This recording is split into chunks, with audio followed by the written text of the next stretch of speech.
আজকের ভিডিওতে বৈদিক সভ্যতা নিয়ে আলোচনা করছি। আর্য শব্দের অর্থ ভাষা গোষ্ঠী। আর্য শব্দটি উৎপত্তি করেন ম্যাক্স মুলার।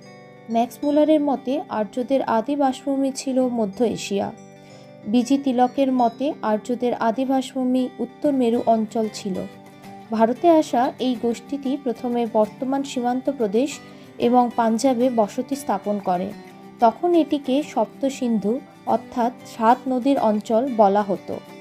তারা বহু শতাব্দী ধরে এখানে বসবাস করত এবং ধীরে ধীরে গঙ্গা ও যমুনার উপত্যকায় বসতি স্থাপনের জন্য আভ্যন্তরীণ অঞ্চলে প্রবেশ করে। বৈদিক যুগকে আমরা দুভাগে ভাগ করতে পারি। ঋগ্বৈদিক যুগ, যেটা 1500 বিসি থেকে 1000 বিসি পর্যন্ত ছিল, এবং পরবর্তী বৈদিক যুগ, যেটা 1000 বিসি থেকে 600 বিসি পর্যন্ত ছিল।